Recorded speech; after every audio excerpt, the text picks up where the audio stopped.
আর আমার দেশের অনেক বক্তা এখন পরের বউ ভাগে নিয়ে বিয়ে করে, আবার পরের বউ ভাগে নিয়ে রিসোর্টে উঠে জোরে কোন ঠিক কিনা। আবার তারাও নাকি বক্তা, ইসলামের বিধান কেমনে মানে, এরা কষ্ট হয়, মনের ভিতরে বড় কষ্ট হয়। তারা আবার আন্তর্জাতিক খ্যাতি সম্পন্ন।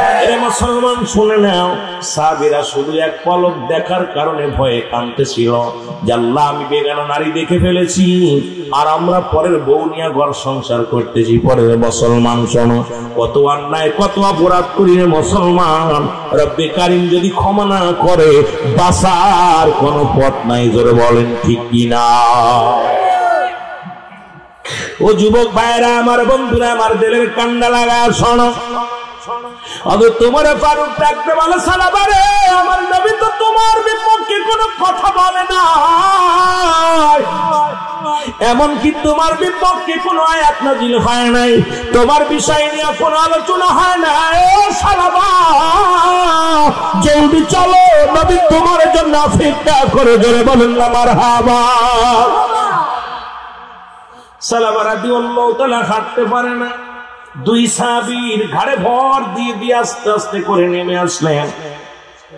দুই সাহাবীর ঘাড়ে ভর করিয়া রাসূলুল্লাহর কদমের মধ্যে আসলেন। নবীজি ডাকতে বলে সালাবা রে, কি করেছ তুমি, কি হয়েছে তোমার বলো। সালাবা চোখের পানি ছেড়ে ডাকতে বলে নবী গো, মায়ের নবী, আমি বড় অন্যায় করেছি, আমি বড় ভুল করেছি নবী গো, আমি বড় অপরাধ করেছি নবী গো।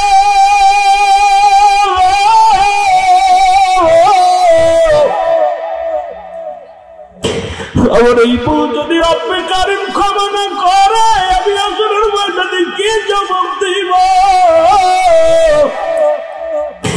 আমার এই গুনার কথা যদি আমার রব্বে কারীম মানুষের জবাব দেয় রে, এই হাসরের ময়দানে আমি কি জবাব দিব। আল্লাহর নবী বলে সালাবা রে, তুমি কি এত বড় অপরাধ করেছো, কি এত বড় অন্যায় করেছো, আমি তো কিচ্ছু জানি না। জিবরিল আমিন আসি আমারে কিছু বলে না, রব্বুল আলামিন তো আমারে কিছু জানাই নাই, কি অপরাধটা করেছো। সালাবা বলে ইয়া রাসূলুল্লাহ, ইয়া হাবিবাল্লাহ, আমি আপনার পিছন থেকে নামাজ শেষ করে যেতেছিলাম, আপনি ওয়াজ করেছিলেন বেগানা নারী চেহারা দেখা হারাম, বেগানা পুরুষের চেহারা দেখা হারাম। নবী গো শুনলেন, নবী গো মায়ার নবী, ইয়া রাসূলুল্লাহ, আমি যাইতেছিলাম, যাবার পথে হঠাৎ এক বাড়ির সামনে দিয়ে যাইতেছিলাম, বাড়ির পর্দা লাগানো ছিল, বাতাসে পর্দাটা সরে যায়, গোসল করা অবস্থায় এক নারীকে আমি দেখে ফেলেছি। ইয়া রাসূলুল্লাহ, আমি কখনো এই অবস্থা আমি প্রস্তুতি ছিলাম না দেখার জন্য, আমি মোটেও চিন্তা ছিল না মাথার ভিতরে, কিন্তু এমন অবস্থা আমি দেখে ফেলেছি। ইয়া রাসূলুল্লাহ, ইয়া হাবিবাল্লাহ, ওই গুনাহের কাজটা আমি করে ফেলেছি আমার চোখ দিয়ে, কারণ জিনার গুনাহ করেছি আমি, চোখের জিনা, পায়ের জিনা, হাতের জিনারে মুসলমান। রাসূল বলছে দুইটা জিনিস যে ব্যক্তি আমার কাছে হেফাজত করতে পারবে, আমি নবী ওয়াদা করলাম হাসরের ময়দানে আমি তারে হাত ধরে জান্নাতে নিয়ে যাব, জোরে জোরে বলেন মারহাবা। এ ভাইরা আমার, বন্ধুরা আমার, আল্লাহ রাব্বুল আলামিন রিয়াজুল জান্নাহ, বেহেশতের বাগানে আসার মতো বসার মতো সুযোগ দান করল। এ সময় কত মানুষ জেলখানায়, কত মানুষ হাসপাতালে, কত মানুষ মৃত্যু শয্যায় সজ্জিত। আমার আল্লাহ রাব্বুল আলামিন আপনাকে আমাকে সুন্দর পরিবেশ, জেলখানায় নেন নাই, হাসপাতালে নেন নাই, পৃথিবীর কোন মুসলমান নোংরা জায়গা নেন নাই, সুন্দর পরিবেশ জান্নাতের বাগানে বসার মতো সুযোগ দান করল। একটু জোরে চিল্লায় বলা যাবে না আলহামদুলিল্লাহ। এ ভাইরা আমার, ঈদে মিলাদুন নবী সাল্লাল্লাহু আলাইহি ওয়াসাল্লামের মাহফিল। ঈদ মানে আনন্দ, মিলাদ মানে জন্ম বৃত্তান্ত, ঠিক কি না? আলোচনাগুলো দিলের কান্ডে লাগায় শুনবেন, আমরা আস্তে আস্তে আলোচনায় যাই। এখন ঈদ, ঈদ হলো মুসলমানদের ঈদ হলো। আমি এই জন্য ছোট্ট একটা সূরা তেলাওয়াত করি, সূরা ইখলাস। যারা মানে না ঈদে মিলাদুন নবী যারা মানে না তাদের জন্য এত দলিল দেওয়া লাগবে না, সূরা ইখলাসই যথেষ্ট। আল্লাহ বলে হাবিবরে জানায়া দাও, কারণ আমার ভালো করে বুঝে নিবেন, ভালো করে জেনে নিবেন। এত লাফালাফির দরকার নাই, ফালাফালির দরকার নাই। যারা কয় ঈদে মিলাদুন নবী মানি না তাদের জন্য একটা সূরাই যথেষ্ট, সূরা ইখলাস। আমার আল্লাহ বলেন বিসমিল্লাহির রাহমানির রহিম قل هو الله أحد الله الصمد لم يلد ولم يولد ولم يكن له كفوا أحد سبحان الله আল্লাহ ডাকতে বলে হাবিব ওদেরকে জানায় দাও আমি আল্লাহ। সুবহানাল্লাহ। আল্লাহ বলেন হাবিবরে জানায় দাও আমি আল্লাহ। আল্লাহ কয়জন? জোরে বলেন কয়জন? জানাইতে বলে কে? আমার আল্লাহ রব্বুল আলামিন। আল্লাহ বলেন হাবিব জানায় দাও আমি আল্লাহ। এই আসমান জমিনের মধ্যে কাউকে জন্ম দিই নাই, কারো থেকে জন্ম নিই নাই। সুতরাং নবীর জন্ম আছে। মিলাদ শব্দের অর্থ হলো জন্ম। ও মুসলমান, ঈদ মানে আনন্দ। মিলাদ শব্দের অর্থ হলো জন্ম বৃত্তান্ত। সুতরাং নবীর আব্বার নাম আব্দুল্লাহ, মার নাম আমিনা। নবীর বাবার নাম আব্দুল্লাহ, মার নাম আমিনা। দাদার নাম আব্দুল মুত্তালিব, দাদির নাম ফাতিমা। নবীজির মুসলমান, নবীজির নানার নাম হাবজুরি, নানির নাম বাররা। ও মুসলমান, শুধু তাই নয়, আমার নবীজির বংশ ছিল কুরাইশ বংশ। রাসূল আকরাম সাল্লাল্লাহু আলাইহি ওয়াসাল্লাম 570 খ্রিস্টাব্দে দুনিয়ার মধ্যে আগমন করেছে। সুতরাং আমার নবীর জন্ম আছে, আমার নবীর জন্ম আছে, আল্লাহর কোনো জন্ম নাই। সুতরাং মিলাদ একমাত্র আল্লাহর নাই, পৃথিবীর সব জাতির মিলাদ আছে। জোরে বলেন ঠিক কি না? কথা কি বোঝেন? ক্লিয়ার? এত মারামারি হাঙ্গামার প্রয়োজন নেই। তাদেরকে জানায় দিবেন আল্লাহ কাউরে জন্ম দেয় নাই, নবী জন্ম দিছে, জন্ম নিছে। ঠিকই না? নবীজি শরীয়তে জন্ম দিছে, জন্ম নিছে। সুতরাং আমার নবী দুনিয়ার মধ্যে আগমন করেছে। এখন যারা ঈদ মিলাদুন নবী মানে না তাদের জন্য একখানা দলিলই যথেষ্ট। সেই দলিল বলবেন, এখানে প্রমাণ করো আল্লাহর কোন ছেলে নাই, মেয়ে নাই। আল্লাহর আব্বার নাম কি, মার নাম কি, দাদার নাম কি, দাদির নাম কি?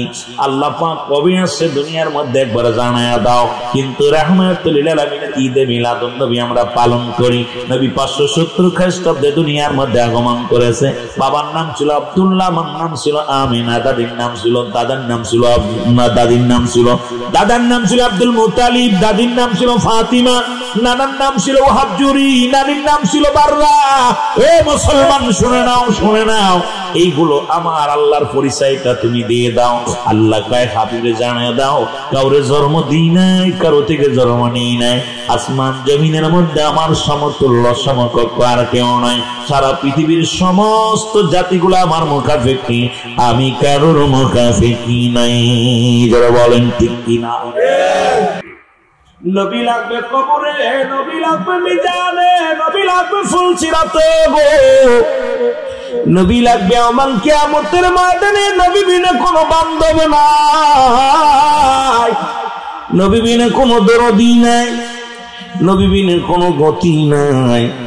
এই নবীর প্রেম ভালোবাসা যার অন্তরে যতটুক, তার ঈমান বলতে ততটুক। নবীর প্রেম ভালোবাসা যার অন্তরে নাই, তার ঈমান বলতে কিছু নাই, সরাসরি বেঈমান।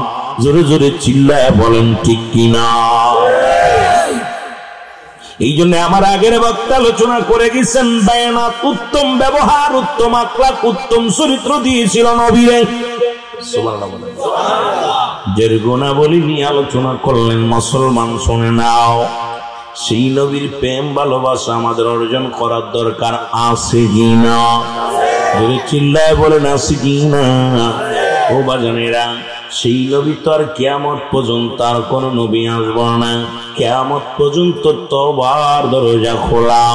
আর মানুষের দুইটা টাইমে মরণ হয়, একটা হলো রাতের বেলা, একটা হলো দিনের বেলা। ও মুসলমান শুনে নাও, শুনে নাও, পৃথিবীর মধ্যে আসার একটা সিরিয়াল আছে যার কোনো সিরিয়াল নাই। দেখা যায় দাদা জিন্দা, দুনিয়ার মধ্যে নাতি নাই, বাবা জিন্দা, সন্তান দুনিয়ার মধ্যে নাই। আল্লাহ আল্লাহ, কখন যেন দুনিয়া থেকে বিদায় হয়ে যায় কেউ বলতে পারি না। ও দুনিয়ার মুসলমান,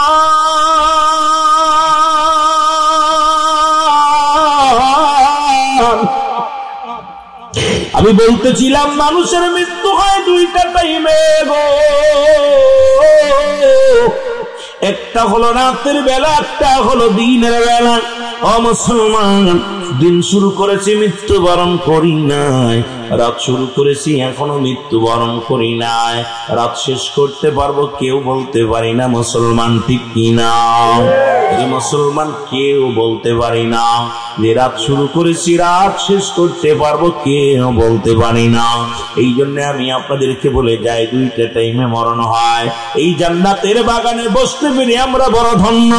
বান্দা যখন রিয়াজুল জান্নাত বেহেশতের বাগানে রওনা দিছে গো, প্রতিটা কদমে কদমে আমার আল্লাহ রাব্বুল আলামিন ওই বান্দার জিন্দেগীর সগীরা গুনাহগুলো মাফ করে দিয়েছে। জোরে বলেন সুবহানাল্লাহ। আর জোরে জোরে চিল্লায় বলা যাবে না সুবহানাল্লাহ। কি গুনাহ মাফ হয়ে গেছে, সগীরা গুনাহ মাফ হয়ে গেছে। ও মুসলমান, আমরা সগীরা গুনাহ করি নাই, পদে পদে করছি কবিরা গুনাহ। নামাজ ছেড়ে দিয়া কবিরা গুনাহ, মিথ্যা বলা কবিরা গুনাহ, বেগানা নারীর সঙ্গে দেখা দিয়া কবিরা গুনাহ, বেগানা পুরুষের সঙ্গে দেখা দিয়া কবিরা গুনাহ। এক কথায় যাদেরকে দেখা দিয়া যায় তাদের সঙ্গে বিয়ে করা হারাম। ও মুসলমান শোনো, দিলের কান্ডা লাগা শোনো গো, যাদের সঙ্গে দেখা দিয়া হারাম তাদের সঙ্গে বিয়ে করা যায়। ও মুসলমান, এই কত গুনাহ করলা, আসমান থেকে জমিন পর্যন্ত গো, হাজার হাজার গুনাহ করলা।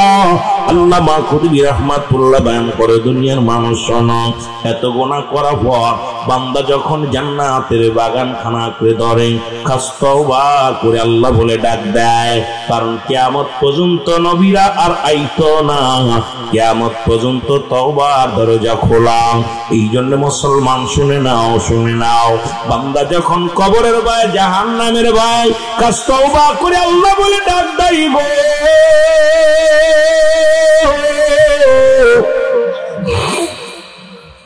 আমার আল্লাহ রাব্বুল আলামিন বান্দার জীবনের সমস্ত গুনাহগুলো মাফ করে দেয়। জোরে জোরে চিল্লা বলা যাবে না সুবহানাল্লাহ। আর কি জোরে জোরে চিল্লা বলেন আল্লাহু আকবার। তাহলে জান্নাতের বাগানে আসা লাভ না লস? জোরে কোন লাভ না লস? মিলাদুন নবীর ভিতরে থাকবো না বিলে মুসলমান, একটু পাশে আসলাম। যেহেতু মাস না, আমার ভাইজান সভাপতি বলছে রজব মাস, এই নবীজি আগমন করলেন, জান্নাত দেখে আসলেন, যার নাম দেখে আসলেন, আল্লাহ রাব্বুল আলামিনের সঙ্গে কথাবার্তা বলে আসলেন। এমন দিন, এমন মাস, রমজান মাসের মুসলমান প্রস্তুতিমূলক মাসের মধ্যে আমরা বসেছি। আমি ওয়াজ করবো চারিদিকে ঘোরাইয়া, রব্বি কারীম যেন সবাইকে বোঝার মতো মুসলমান তৌফিক দান করে। জোরে জোরে চিল্লায় বলা যাবে না মারহাবা। আমার ভাইরা, আমার বন্ধুরা, আমার গুনাহ মাফের একটা উত্তম জায়গা পাইলাম গো।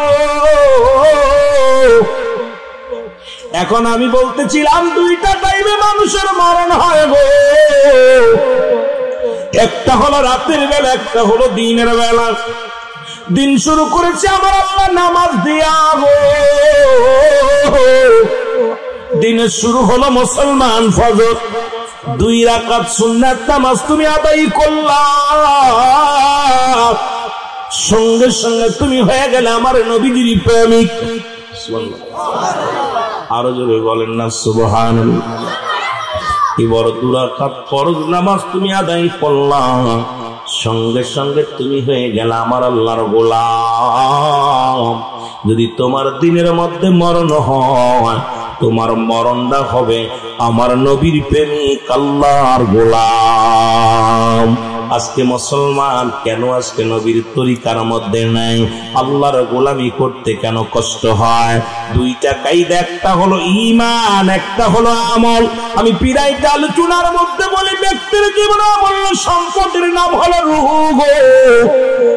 রূহবিহীন যেমন এই বডির কোনো মূল্য নাই, ঈমানবিহীন কোন আমলের দাম নাই। একটা হলো ঈমান, একটা হলো রূহ। ও মুসলমান শুনে নাও, এই রূহটা যার দেহের মধ্যে নাই, বডির কোনো মূল্য নাই।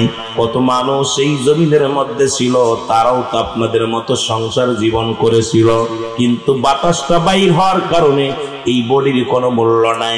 মন মন মাটি বুকের পরে নিয়ে শুয়ে আছে রে মুসলমান।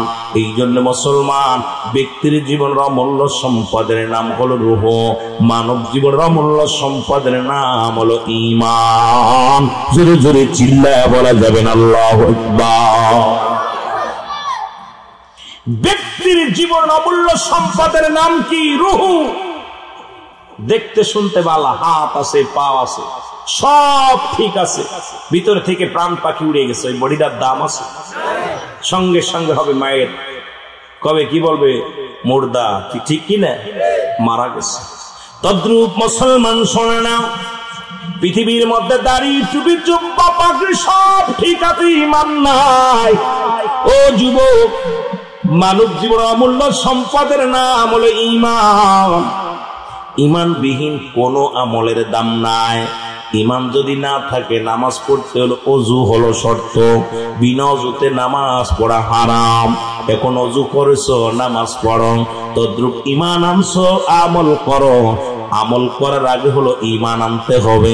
একটা হলো আমল, একটা হলো ঈমান। আমি আস্তে আস্তে আলোচনায় যাব, ধৈর্য ধরে শোনা লাগবে রে মুসলমান।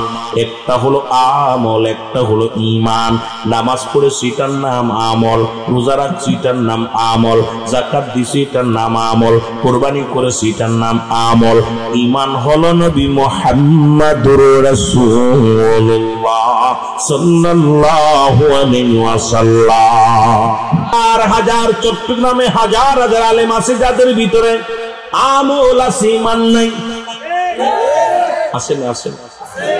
আবার সুন্নিদের ভিতরে একটা দোষ আছে, এদের ঈমান আছে, আমলে বড় ঘাটতি।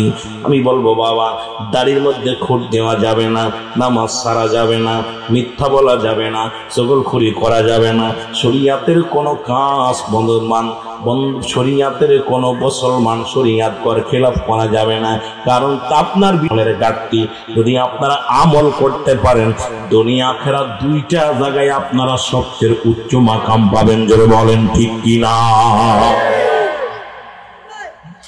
সুন্নিদের ভিতরে কি ত্রুটি? সেটা চট্টগ্রামে এটা হইলে মানা যাবে না। কারণ আমাদের ভিতরে ঈমান, কড়াকড়ি ঈমান আছে সুন্নিদের। রাসূলের প্রেমে জীবন দিতে সদা সর্বদাই প্রস্তুতি, কিন্তু নামাজ পড়তে গেলে কষ্ট হয়, মসজিদে পাক না। এগুলো খুব দুঃখজনক ব্যাপার। কারণ ঈমান, ইসলামের 5টি স্তম্ভ, 1 নাম্বার হলো কালেমা। ঠিক কিনা? 1 নম্বরে কি? 2 নাম্বার নামাজ, 2 নাম্বার কি? 3 নাম্বার রোজা, 3 নাম্বার, 4 নাম্বার, তার 5 নাম্বার। এ মুসলমান, এই 5টার হক, 5টা স্তম্ভের মধ্যে, 5টা খুঁটির মধ্যে সুন্নিদের 1 নাম্বার ঈমানটা এত মজবুত, এর মধ্যে কোনো ফাটল ধরাতে পারে না। তবে মুসলমান, ওই যে আমাদের ভিতরে আর একজন আছে মুসলমান, উনি দীর্ঘদিন ঈমানদার কি ছিল? আমলদারি ছিল, সুন্নিয়াত ছিল না, ঈমান ছিল না। এখন ঈমান ছেড়ে দিয়ে আমলকারীর দলে চলে গেছে, নামও বলবো না। জোরে বলেন ঠিক কিনা? ঈমান, কালেমা পড়েছেন, কালেমা, নামাজ, রোজা, হজ, যাকাত, এই কালেমা বাধ্যতামূলক। কালেমা পড়লেন, লা ইলাহা, নাই কোন ইলাহ ইল্লাল্লাহু, এক আল্লাহ ছাড়া, মুহাম্মাদুর রাসূলুল্লাহ সাল্লাল্লাহু আলাইহি ওয়াসাল্লাম। আপনি আমি সাক্ষী দিলাম, আমার আল্লাহ ছাড়া কোনো মাবুদ নাই। এটা আমার নবীর কালেমা না, এটা আদম নবী থেকে শুরু করে আখিরি নবী পর্যন্ত। আদম নবী বলেছে লা ইলাহা ইল্লাল্লাহ, আদম শফিউল্লাহ। ইব্রাহিম নবী বলেছে লা ইলাহা ইল্লাল্লাহ, ইব্রাহিম খলিলুল্লাহ। ঈসা নবী বলেছে লা ইলাহা ইল্লাল্লাহ, ঈসা রূহুল্লাহ। মুসা নবী বলেছে লা ইলাহা ইল্লাল্লাহ, মুসা কালিমুল্লাহ। আর আমার আপনার নবী বলেছে লা ইলাহা ইল্লাল্লাহ, মুহাম্মাদুর রাসূলুল্লাহ। সবাই বলেছে লা, আল্লাহ ছাড়া কোনো মাবুদ নাই, তাকে পাওয়ার একমাত্র আমি হলাম আমি আদম, তাকে পাওয়ার একমাত্র মাধ্যম আমি হলাম ঈসা, তাকে পাওয়ার একমাত্র মাধ্যম হলো আমি মুসা, তাকে পাওয়ার একমাত্র মাধ্যম হলো আমি দাউদ, তাকে পাওয়ার একমাত্র মাধ্যম আমি ইব্রাহিম। আর আমার নবী কয় সব দলের খেলা যেখানে শেষ, সব উম্মাত সব নবীদের খেলা যেখানে শেষ, আমার নবীর খেলা সেখানে শুরু হয়ে গেছে। নবী কয় একমাত্র আল্লাহ পাওয়ার ঠিকানা আমি নবী রাহমাতুল লিল আলামিন, আমার পরে আর কোন নবী আসবে না, আমি আখিরি নবী। আমার উম্মাত যদি হতে চাও এই কালেমার মধ্যে তোমরা অংশগ্রহণ করো, এই কালেমা পুঞ্জি ধরো, যদি আখিরাতে পার হতে চাও। জোরে বলেন ঠিক কিনা? এ আমার ভাইয়েরা, আমার বন্ধুরা, আমার যেহেতু বলতেছিলাম দুইটা টাইমে মরণ হয়, একটা কথা বলেছিলাম দিনের বেলা দিনে মরণ হয় না, রাতে মরণ হবে, এর মধ্যে কোনো সন্দেহ নাই। আসেনি? জোরে বলেন দিনে রাত্রে মরণ হবে, কোনো সন্দেহ নাই। রাতের শুরু হলো মাগরিব, বান্দা 3 রাকাত ফরজ নামাজ তুমি আদায় করলা, সঙ্গে সঙ্গে তুমি হয়ে গেলা আমার আল্লাহর গোলাম। এবার 2 রাকাত সুন্নাত নামাজ তুমি আদায় করলা, সঙ্গে সঙ্গে তুমি হয়ে গেলা আমার রাসূলের প্রেমিক। এখন রাতের মধ্যে যদি তোমার মরণ হয়, তোমার মরণটা হবে আমার আল্লাহর গোলাম রাসূলের প্রেমিক। কানতে কানতে চোখের পানি পড়িয়া পড়িয়া মুখের গোশত গুলো খসে পড়ে যায়, খানা খাই না রে। সারাদিন বরে পাহাড়ে উঠিয়া কান্দে, সন্ধ্যা যখন নেমে আসে সালাবা রাদিয়াল্লাহু তাআলা আনহু পাহাড় থেকে নেমে আসে। ও আমার ভাইরা, আমার আল্লাহ রাব্বুল আলামিন কান্না দেখে সহ্য করতে পারে নাই। রব্বে কারীমের কাছে চোখের পানির বড় দাম। সালাবার কান্না দেখে জিবরিল আমিনকে যে বলে, জিবরিল তাড়াতাড়ি যাও আমার হাবিবরে জানায়া দাও তার ওই সালাবা যুবক সাহাবীর দিকে যেন একটু নজর করে। জোরে বলা যাবে না মারহাবা? ও যুবক, তোমাদের ইবাদতের বড় দাম রে যুবক। শুনে না, 18 বছরের যুবক 16 বছরের যুবতী যাবে জান্নাতে, আর এই জান্নাতের সরদার হবে আল হাসান আল হুসাইন। মহিলাদের সরদারিনী হবে খাতুনে জান্নাত মা ফাতিমাতুজ জাহরা। গোটা কুল কায়নাতের জান্নাতের সরদার হবে রাহমাতাল লিল আলামিন। এই দুনিয়ার মুসলমান শুনে নাও, আল্লাহর নবীর কাছে জিবরিল আমিন ডাকতে বলে, মায়ার নবী,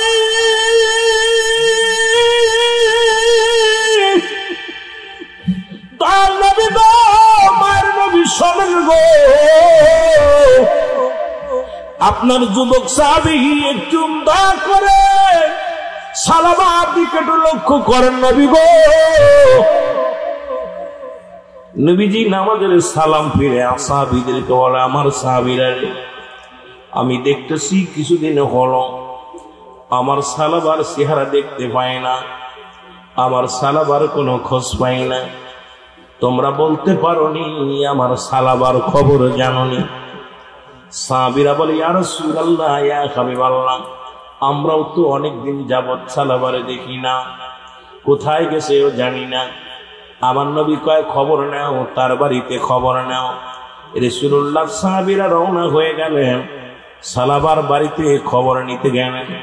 সালাম দে, আসসালামু আলাইকুম আলাল বাইত।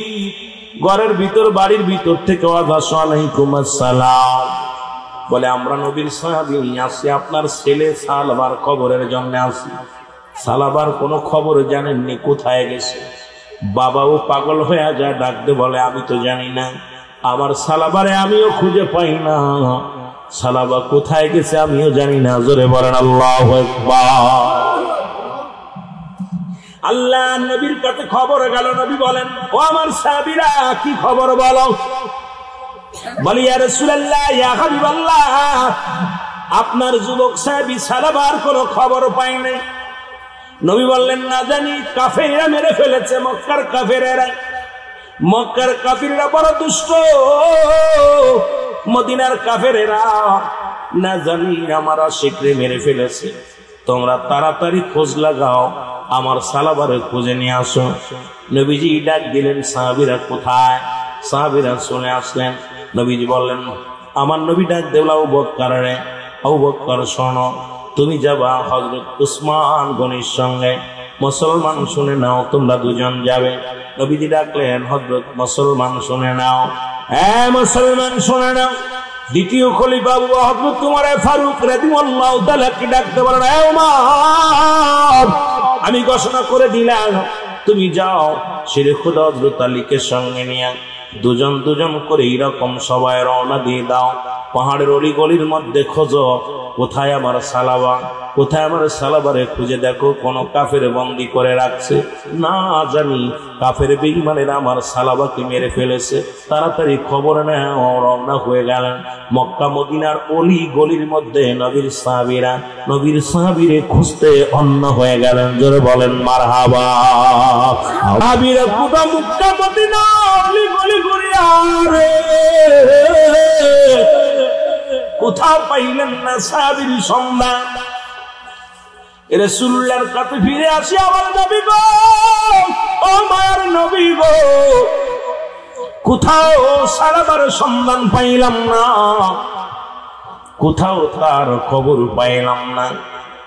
নবী বলা, আবু বকর রে, তাড়াতাড়ি খোঁজ নাও, তাড়াতাড়ি খবর নাও। নবী বললেন, উমর শোনো, আলী শোনো, তোমরা যাও মরু প্রান্তরের দিকে যাও, জঙ্গলের দিকে যাও, দেখো ওই পাহাড়ি জঙ্গলের মধ্যে আমার সালাবারে কোথাও লুকায় রাখছে না, কোন হালাত আছে খবর নাও। নবীর সাহাবী হযরত ওমর ফারুক রাদিয়াল্লাহু তাআলা আনহু, হযরত আলী রাদিয়াল্লাহু তাআলা আনহু দুজনেই রওনা হয়ে গেলেন। দেখে রাখালিরা বকরি চড়ায়, রাখালিরা বকরিগুলো চড়াইতেছে জঙ্গল দিয়ে। হযরত ওমর ফারুক রাদিয়াল্লাহু তাআলা আনহু ডাকতে বলে, ভাইয়েরা রে, ও আমার রাখাল ভাইয়েরা রে, তোমরা কি সালাবারে দেখেছ? রাখালেরা বলে, সালাব আবার কে? বলে, আমার নবীর সাহাবী, একজন যুবক সাহাবী, আজ কতদিন যাবত তারে পাওয়া যায় না, তোমরা তার খবর বলতে পারবানি? রাখালেরা বলে, আমরা তো সালাবারে চিনি না, তবে এইরকম একজন লম্বা মানুষ, অল্প বয়স, এই 22-25 বছর বয়সের এক যুবক, আজ কটা দিন হয়ে গেল ওই পাহাড়ের উপরে উঠিয়া কান্দে। সকালবেলা ঘুম থেকে উঠিয়া ওই পাহাড়ের উপরে চলে যায়, সন্ধ্যা পর্যন্ত শুধু পাহাড়ে সিজদায় মারিয়া কান্দে। যখন সন্ধ্যা গনিয়ে আসে, নেমে আসে, ওই লোকটা কাঁদতে কাঁদতে তুই কঙ্কাল হয়ে গেছি, পাহাড়ের মধ্যে উঠতে পারে না।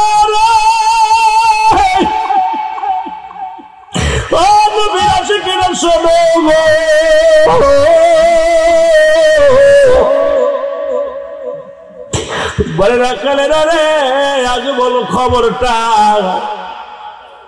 বলে, বাইরে তোমার পরিচয়? বলে, আমার নাম হযরত ওমর ফারুক রাদিয়াল্লাহু তাআলা আনহু, আমার নাম হযরত আলী রাদিয়াল্লাহু তাআলা আনহু। বলে, ভাই উমর আর আলী রে, শোনো, এই লোকটা এত কান্নাকাটি করে, এই কান্না দেখিয়ে আমাদের পাহাড়ের পশুগুলো খানা ছেড়ে দিছে, আমাদের পশু পাখিগুলো খানা বন্ধ করে দিছে। এই লোকটা এত ক্লান্ত, পাহাড় উঠতে পারে না, পাহাড়ের মধ্যে দুলে পড়ে যায়।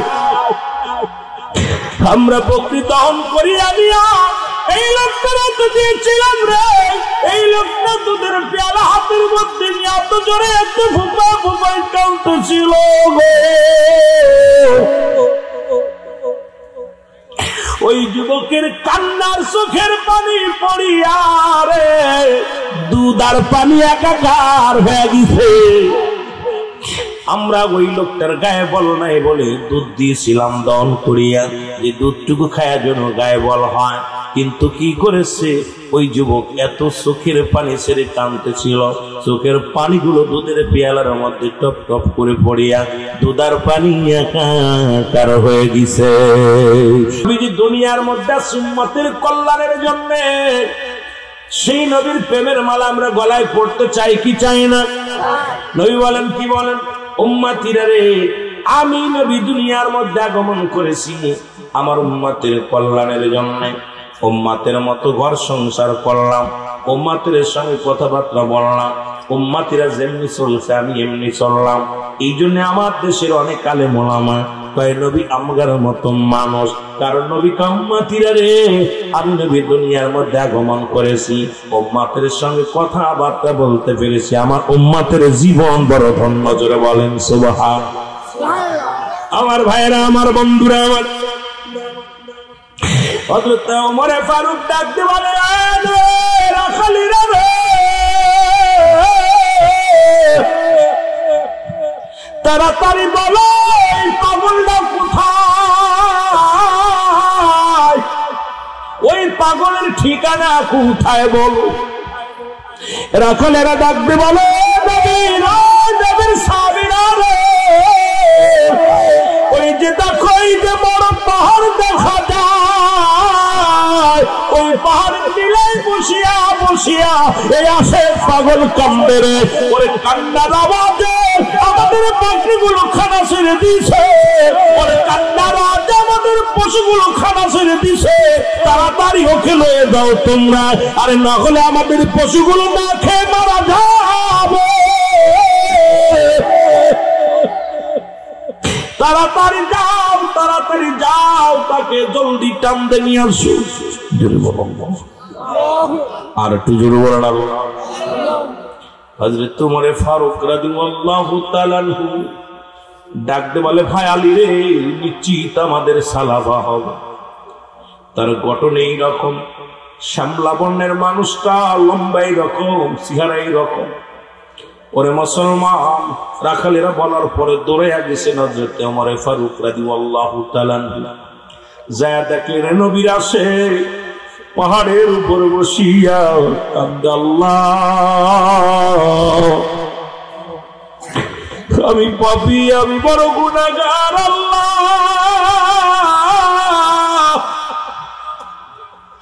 এই দুনিয়াতে তুমি যত শাস্তি দাও কোনো দুঃখ নাই রে রব্বি কারীম,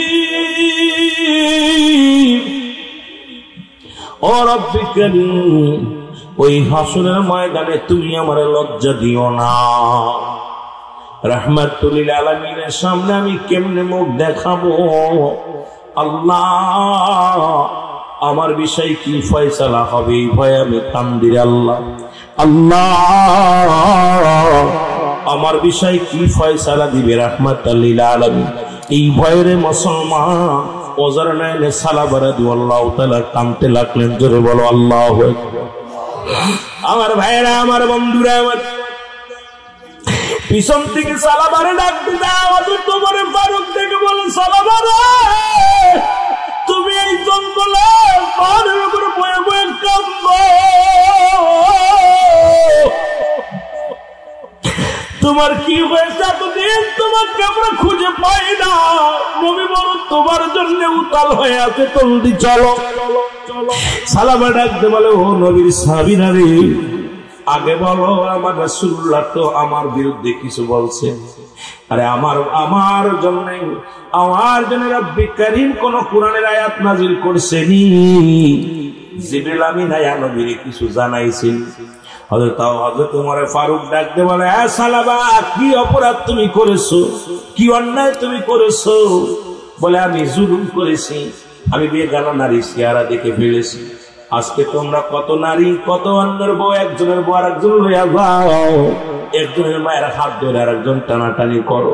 আমার যুবক বন্ধুরা শোনো, আরে নবীর সাহাবীরা কেমন আদর্শবান ছিল রে মুসলমান। এর রাসূলুল্লাহর সঙ্গে কে কে জান্নাতে যেতে চান একটু হাত দুখানা তুলে দেখান। তাকবীর, নারে রিসালাত, নারে গাউসিয়া, পবিত্র ঈদে মিলাদুন নবী, কারুল আমিন সিদ্দিকী। রাসূল বললেন, এই দুইটা জিনিসে একটা জিনিস নাম্বার 1, নাম্বার 1 হলো দুগালের মধ্যে বস্তুরে মুসলমান, এই জিহ্বাটার এই মুখ দিয়ে গালি দেওয়া যাবে না, মুখ দিয়ে মুসলমান কাউকে গালি দেওয়া যাবে না, কষ্ট দেওয়া যাবে না, এই মুখ দিয়ে গাঁজাই টান দেওয়া যাবে না, বিড়িতে টান দেওয়া যাবে না, এই মুখ দিয়ে মদ খাওয়া যাবে না, এই মুখ দিয়ে ফাইসা কথা বলা যাবে না, এই মুখটা যে ব্যক্তির পবিত্র রাখবে না রাসূল কথা দিছে রে, ওয়াদা করেছে শোনো সাহাবীরা, যে ব্যক্তি মুখটারে পবিত্র রাখবে এই আল্লাহ নবী বলছে আমি নিজ হাতে তার হাত ধরে জান্নাতে নিয়ে যাবো, ধরে বলা যাবে না মারহাবা। মুখের ভিতরে ইয়াবা, গাঁজা, ফেনসিডিল, মদ যত পারবা দেও, কিন্তু রাসূল বলছে যারা এই মুখটারে পবিত্র রাখবে, দু চাউলের মধ্যবর্তী জিহ্বা এটাকে কন্ট্রোল করতে পারবে, এটা দিয়া ফাইসা কথা বলবে না, এটা দিয়ে কখনো হারাম জিনিস ভক্ষণ করবে না, এটা দিয়ে কখনো মাদক সেবন করবে না, এই মুখটা যে ব্যক্তি কন্ট্রোল করতে পারবে রাসূলুল্লাহ বলছে আমি হাত ধরে জানবো। সুবহানাল্লাহ। আর একটা 2 নাম্বার হলো দু পায়ের মধ্যে স্থান, মুসলমান যেটা লজ্জাস্থান। ও যুবক ভাইরা শোনো, এই দুইটা যে ব্যক্তি একমাত্র স্বামী স্ত্রী ব্যতীত অন্য কোন পুরুষের কাছে যাবে না। এই ওয়াজ এখন বাংলাদেশে চলে না, যে দেশে মুসলমান প্রতিপালায় ফ্রি করে দেওয়া হয়, যে দেশের মদের লাইসেন্স দেওয়া হয়, যে দেশে আমার যুব সমাজের জন্মের মুসলমান পাঠ্য বইয়ের মধ্যে থেকে রাসূলের জীবনী সরিয়ে দেওয়া হয়, যে বইয়ের মধ্যে পাঠ্য বইয়ের মধ্যে রাসূলের জীবনী, সাহাবীদের জীবনী, ওলি আল্লাহদের জীবনী, হারাম হালাল সবকিছু বাদ দিয়া ওরে বান্দর থেকে কেমনে মানুষ হয় এগুলো নিয়ে যারা গবেষণা করে, এই জাতির এই ওয়াজ করে কি শোনাইব জোরে জোরে বলেন ঠিক কিনা? রাসূল বলছে দু পায়ের মধ্যে বসতে একমাত্র স্বামী ব্যতীত স্ত্রী অন্য কোন পুরুষের কাছে যাবে না। ও যুবক যারা আজকের মাহফিলে মসজিদ কান্ডা পাইতা শুই না, টাকার বিনিময় হোক আর ভালোবাসার বিনিময় হোক, একমাত্র স্ত্রী ব্যতীত যদি অন্য পুরুষের কাছে যাও, রাসূল বলছে কিয়ামতের মাঠে কঠিন আযাবের মধ্যে পড়বে। দুনিয়ার শাস্তির বিধান শোনো, তারপরে যাই আমরা হাসরের ময়দানে, আগে দুনিয়ার মধ্যে শাস্তির বিধান শুনে নাও। নবী বলছে এই দুইটা জিনিস একমাত্র স্ত্রী ব্যতীত স্বামী অন্যর কাছে যাবে না, স্বামী ব্যতীত স্ত্রী অন্যর কাছে যাবে না। এই দুইটা জিনিস যে ব্যক্তি হেফাজত করতে পারবে আমি নবী তার হাত ধরে জান্নাতে নিয়ে যাব, জোরে বলেন মারহাবা। আওয়াজটা আস্তে হয়ে গেছে, জোরে বলা যাবে না আল্লাহু আকবার। নবী বলছে শাস্তির বিধান কোরআন। এ আলেম ওলামা শোনো, কোরআনের শাস্তির বিধান হলো যদি কোন অবিবাহিত পুরুষ নারী যদি জিনা করে অপচয় করে, এ যুবকরা শোন, অনেক ভাই মাছ ধরতে যায়, মাসকে মাস নদীতে থাকে, এই ফাঁকে তার বউরা নিয়ে অশ্লীল বেহায়াপনা কাজ করিস, ভালো করে হন, শাস্তির বিধান শোন, কারণ সব বক্তা মুখ খুলবে না। আর আমি রুহুল আমিন সিদ্দিক কারো ছাড় দিই, কারণ সিদ্দিকের ওয়াজ ব্যতিক্রম, কারণ আমি কারো তেল মেরে পাম মেরে ওয়াজ করার অভ্যাস আমার নাই। হক কথা বলে যাব, কে শুনলো না কিচ্ছু যায় আসে। আমার যুবক ভাইরা, যদি কোন অবিবাহিত নারী অবিবাহিত পুরুষ জিনা করে, শাস্তির বিধান হলো তাকে 100 ডোরা মারতে হবে। আর 100 ডোরা মারলে 2 সেকেন্ডে মারা পর যেন মারা যায়, সেজন্য মারা যায়। আজকে আমার দেশে অসংখ্য যুবকেরা জিনা করে, বাবায় তার বিরুদ্ধে মামলা করে, বাঁচানোর জন্য কোর্ট আদালত, আরে বাবারে বাবা, তার জন্য উকিল ধরে, ওই সন্তানের জন্য তুই জাহান্নামে যাবে। জিনাকারী সন্তান, জিনাকারী ছেলে মেয়ে, ওদের পক্ষে রায় আনার জন্য আদালত থেকে ছাড়াতে যাস, তুই মাননীয় আদালতে যায় বল আমার ছেলেকে আপনারা ফাঁসি দিয়ে মেরে ফেলেন, কারণ ও ছেলে আমার না, ওই মেয়ে আমার না।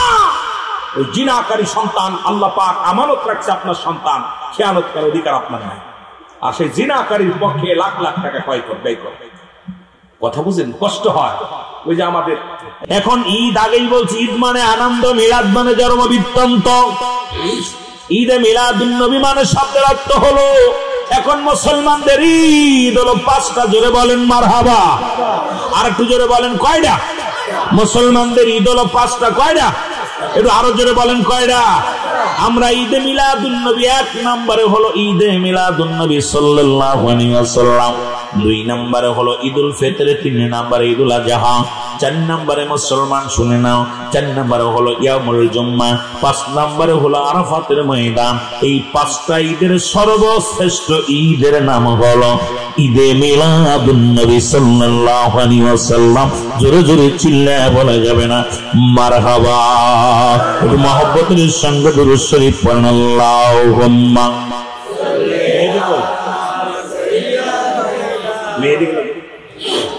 মেহেদি ওয়ালা আলি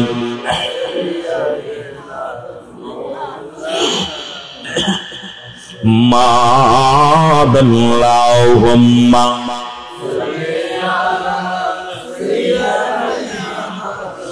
মাওলানা মুহাম্মাদান সাইয়্যিদিনা মদিনা যাইতে পারলাম না, মদিনা দেখতে পারলাম না, বলেন মদিনা যাইতে পারলাম না, মদিনা আরো জোরে বলেন মদিনা যাইতে পারলাম না, মদিনা। মহব্বতে বলেন না, আমি অসহায় তাই এত দূরে রই, ভালো অসহায় তাই এত দূরে রই, দূর থেকে সালাম জানাই, বলো দূর থেকে সালাম জানাই, মদিনা যাইতে পারলাম না, মদিনা। আরো জোরে বলেন মদিনা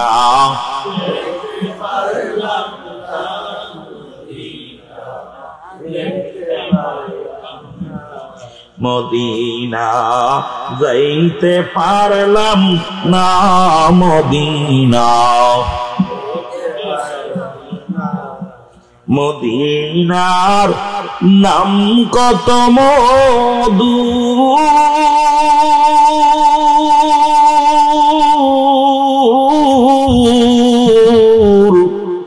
মদিনা আর যে কত দূর,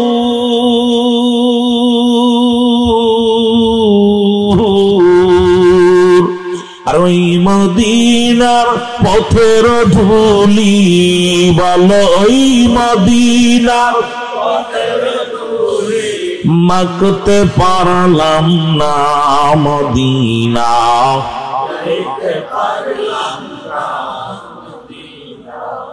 আওয়াজ দিয়ে পড়েন না, আমরা মদিনা যাইতে পারলাম না, মদিনা।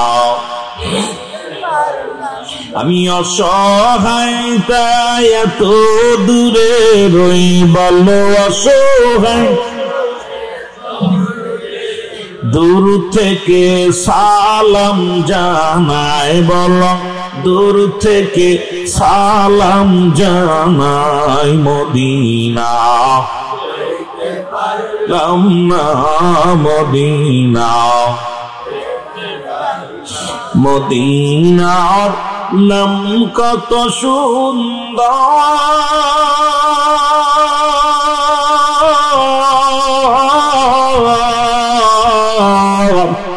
মদিনা কের সে অন্তর,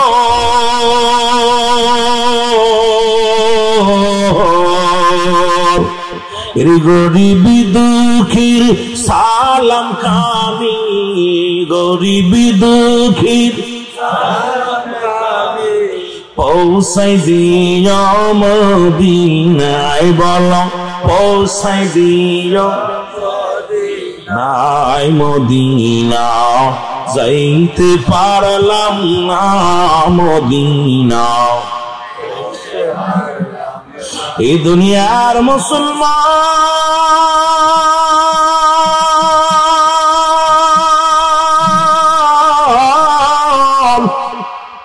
আমার মনে বড় আশা ছিল যাব মদিনায়, আমার মনে বড়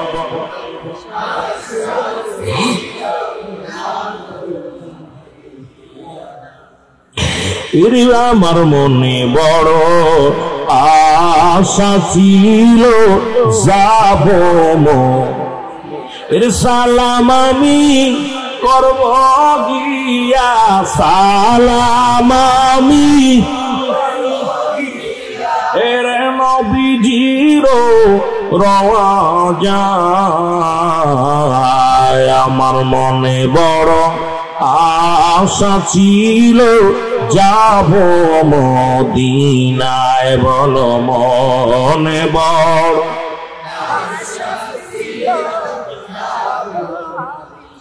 আরব সাগর পাড়ি দিব, নাই তো মদের তরি,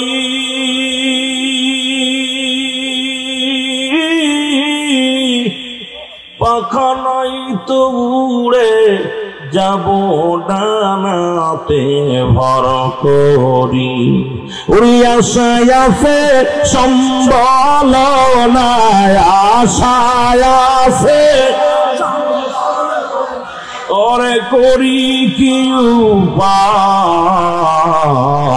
আমার মনে বড় যাব মদিনায়, বলো মনে বড়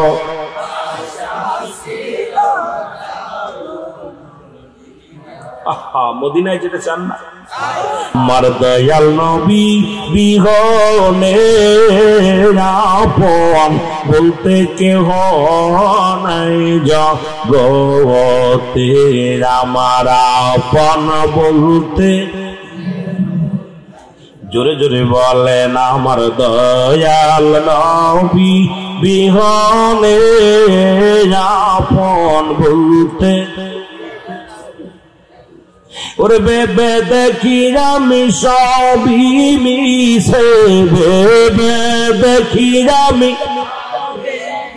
ওগো মিশে মায়ার সংসার রে, বলেন মিশে মায়ার সংসারে, আপন বলতে কেহ নাই জগতে, আমার আপন বলতে ও নবী ও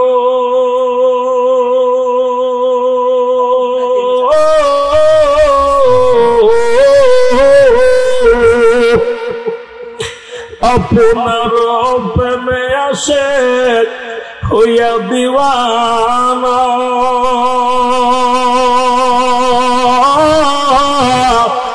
লইয়া গান গো মদিনাতে দেরি সহিনা, লইয়া গান গো মদিনাতে হাবিব দেরি সহিনা।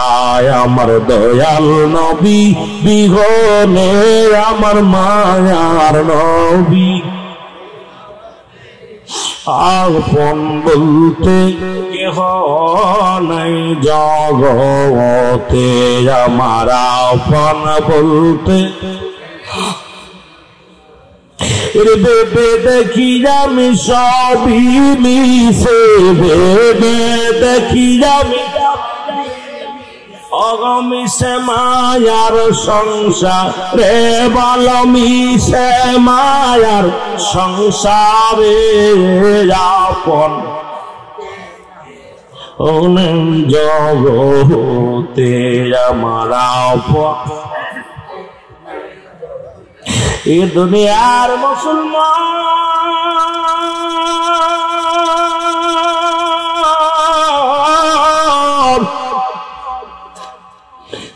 নবীর প্রেমে জীবন গড় হয়, নবীর প্রেমে নসিব কর মদিনা, নবীজিকে না দেখাইয়া কবরে ডাক দিও না, বল নবীজিকে এই যে মিলাদুন নবীর মাহফিল চলে, নবীর প্রেমে জীবন গড়ো আশিক নবীর প্রেমে নসিব করো মদিনা নবীজিকে না দেখাইয়া আল্লাহ কবর ডাক দিও না বল নবীজিকে না দেখাইয়া নূর নবীজি উম্মতের কান্ডারি তাকে ভুলতে পারি না নূর নবীজি গুনাহগারের কান্ডারি আমরা তাকে ভুলতে পারি না নবীজিকে না দেখাইয়া কবরে ডাক দিও না বল নবীজিকে না দেখাইয়া আসবে যেদিন শেষের দিন উপায় হবে কি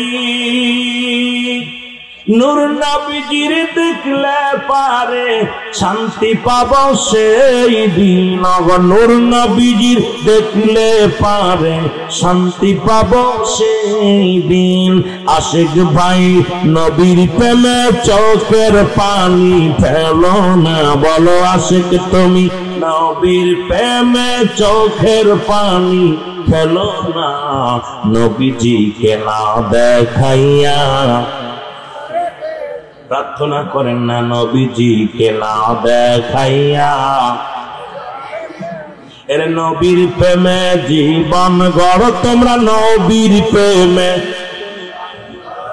নসিব করো মদিনা নবীজিকে না দেখাইয়া কবরে ডাক দিও না আল্লাহ নবীজিকে না দেখাইয়া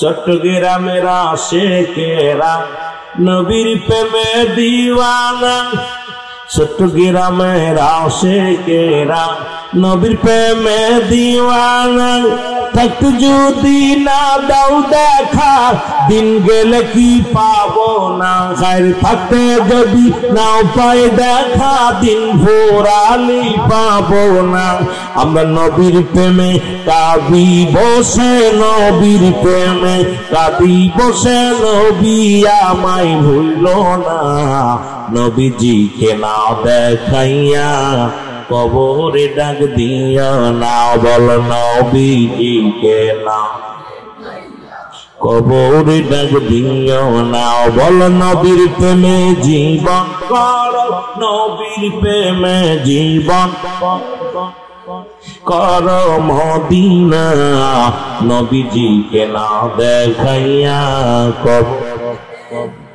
নবী কা হায়াত খায়রুল লাকুম আমার হায়াতের জিন্দেগিটা উম্মতের জন্য কল্যাণ স্বরূপ সুবহানাল্লাহ আর তুই জোরে বলেন আল্লাহু আকবার।